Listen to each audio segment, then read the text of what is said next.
अस्सलाम वालेकुम मेरी फ़ैमिली, क्या हाल चाल है आपका।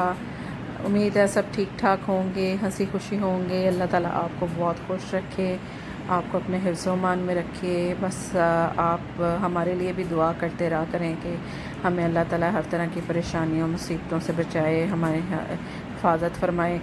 पिछले दिनों ये काफ़ी ज़्यादा बारिशों का सीज़न था, पूरे मुल्क में काफ़ी तूफ़ानी बारिशें हुई। ये उसी का क्लिप है। बहुत बुरा हाल रहा, शुक्र अल्लाह का यहाँ पे सब महफूज रहे। लेकिन जिन जिन लोगों का नुकसान हुआ है उनके लिए भी हम दुआ गो हैं कि अल्लाह ताला उनको अपने प्यारे जो उनके चले गए इस दुनिया से, अचानक उनकी डेथ हुई है, उनको जन्नतुल फिरदौस में जगह दे और उनको ये सदमा बर्दाश्त करने की हिम्मत दे।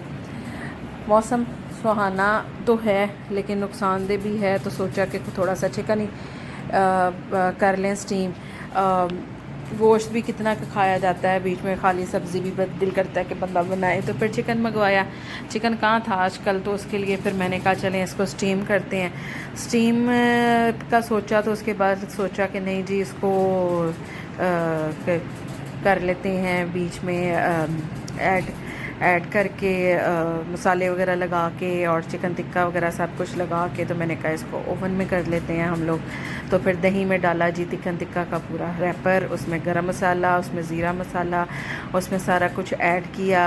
उसके बाद ये सारी चीज़ें, सिरका भी डाला उसमें, और जो जो घर में मिलता है ना मुझे इस तरह की चीज़ों को मैरिनेट करने के लिए, वो मैं सारा कुछ निकाल लेती हूँ और उनको अच्छी तरह से मिक्स करके, लेकिन इतना ज़्यादा स्पाइसी नहीं करती। ये है लहसुन अदरक का पेस्ट, इसको भी मैंने इसमें ऐड किया था। और सुरख मिर्चें आई थिंक मैंने इसमें नहीं डाली थी क्योंकि ये जो स्पाइसेस डलते हैं इनमें भी मसाले काफ़ी ज़्यादा होते हैं, तो फिर यही डर लगता है कि कहीं ज़्यादा वो स्पाइसी ना हो जाए और वो फिर खाया भी नहीं जाता, और वैसे भी सेहत के लिए भी ठीक नहीं है। तो चिकन के पूरे लेग थे, उनको कट किया कर लिया था मैंने धो के अच्छी तरह से। अब ये सारा जो मिक्सचर था, ये मेरे ख़्याल से एक दफ़ा पहले भी मैं आपको बता चुकी हूँ, लेकिन वो स्टीम ही जस्ट किया था, लेकिन इस दफ़ा मैंने साथ स्टीम करने के बाद इसको ओवन में भी बेक किया था साथ।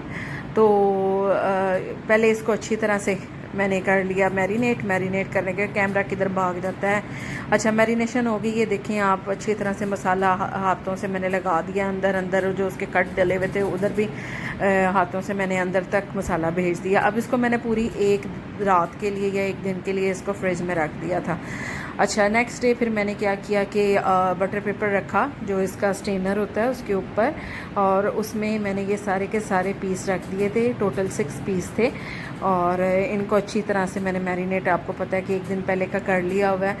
और दही, योगर्ट वगैरह सब कुछ, मसाले, स्पाइसेस, गरम मसाला भी, टिक्का मसाला भी, जो जो था, और वो सारा कुछ ऐड करके तो इसको अच्छी तरह से मैरिनेट कर लें। ज़रूरी नहीं है कि बड़ा बड़ा बड़ा ही आप पीस रखें, आप छोटा पीस भी कर सकते हैं, तो यानी सिंपल ड्रम स्टिक भी कर सकते हैं, अपनी डिपेंड करता है। आप चेस्ट पीस भी यूज़ कर सकते हैं, लेकिन हमारे को इतना पसंद नहीं करता। और जो मसाला बच गया था वो सारा का सारा मैंने चिकन के ऊपर डाल दिया, उसके ऊपर दोबारा से बटर पेपर रखा और इसको मैंने स्टीम करने के लिए रख दिया।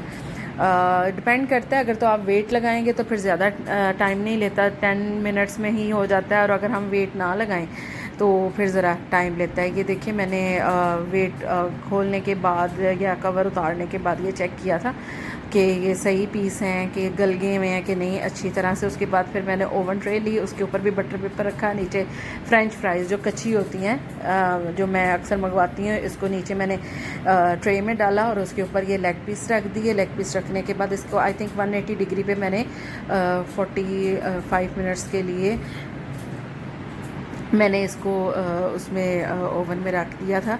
तो उसके बाद फिर ये निकाला और इस तरह खाया। और जो नेक्स्ट डिश थी वो हमारी थी नेक्स्ट डे के लिए, वो मैंने भिंडी गोश्त पकाया था। भिंडियाँ आजकल बहुत अच्छी आई हुई हैं, ये देखिए मैंने कट करके वॉश करके और इसको यानी ड्रेन कर लेती हूँ पानी अच्छी तरह से, और उसके बाद मैंने इसको रख दिया था।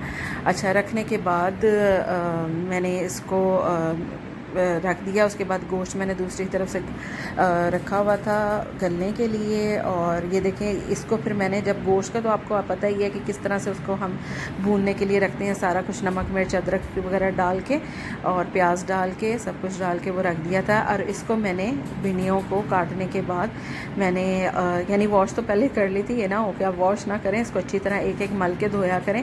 और उसके बाद मैंने एक फ्राई पैन लिया था और उसके अंदर मैंने हल्का सा नमक डाल के थोड़ा सा ऑयल डाल के इसको अच्छी तरह से फ्राई कर लिया था। ये है गोश्त गल रहा है, इसमें मैंने ऑयल डाला है। अब इसको मैंने गोश्त को अच्छी तरह से भूनना है। इसमें प्याज भी ज़्यादा यूज़ होते हैं और टमाटर भी ज़्यादा यूज़ होते हैं। तो इसमें जब गोश्त भूनने लगे तो फिर मैंने इसमें प्याज डाल दिया था और साथ साथ गोश्त के साथ साथ ही मैंने प्याज को जो है वो भूनना शुरू कर दिया था, यानी बिल्कुल प्याज भी साथ ही गल जाए और जो भिंडियाँ थी वो भी उसके साथ जो है गलती जा रही थी, मतलब कि भुनाई गई थी। और उसके नमक डाल के मैंने कर दिया था उसको हल्का सा फ्राई। उसके बाद उसको प्याज को सुरख करने के बाद सारा कुछ करने के बाद जो भूना था गोश्त के साथ प्याज, उसमें भिंडियाँ डाल के उसको दम पे रख दी थी और काफ़ी ज़्यादा मज़े की बनी थी। अब ये जो आपको डिश नज़र आ रही है ये बन रहा है, ये 2 दिन का मेरा है क्लिप्स हैं और ये बनने लगा है अब पाई, माशाल्लाह मटन पाई।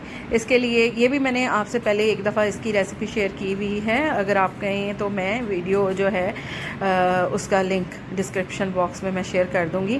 तो इसमें प्याज सुरख किया, उसमें हल्का सा मैंने गरम मसाला डाला है, उसको भी फ्राई किया है। उसके बाद मैंने माशाल्लाह ये 4 पाए थे और काफ़ी बड़े थे, इसको मैंने इसमें डाल दिया है। और उसके बाद टमाटर लहसुन अदरक की पेस्ट वो भी इसके साथ मैंने डाल के पहले इनको मैं भूनूंगी।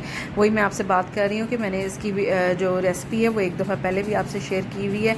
उसमें फिर मैं डालूँगी धनिया पाउडर, नमक, मिर्च और इसके अलावा मैं पाया मसाला भी डालती हूँ, बाज़ार से इजीली मिल जाता है, शान का मैं यूज़ करती हूँ। तो वो डाल के इनको पहले इसी पेस्ट में और ऑयल में इनको मैं पहले एक दफ़ा भून लेती होती हूँ, क्योंकि ये 2-3 दफ़ा ये भुनाई हो जाती है। कई लोग कहते हैं ना स्मेल आती है, तो फिर स्मेल नहीं आएगी। ये पाए मैंने छिलवाए नहीं हुए, कई लोग छिलवा देते हैं, ऊपर से सारा मांस उतर जाता है।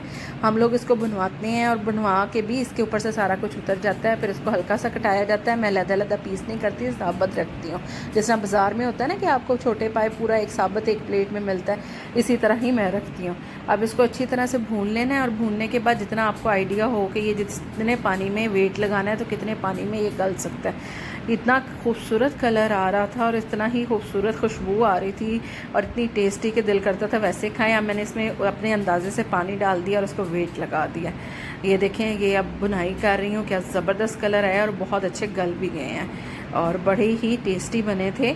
और थोड़ा सा पानी भूनने के बाद मैंने डाला था, बहुत ज़्यादा पतला शोरबा नहीं किया था, तो इतना ही काफ़ी था। अब ये छोटा सा आपको क्लिप दिखा रही हूँ, ये एक्चुअली मेरे बेटे को आर्ट का और इन चीज़ों का बहुत शौक़ है और उसने क्ले से ही बनाया था और मैंने कहा था मैं एक दफ़ा आपके साथ शेयर कर दूँ इसको।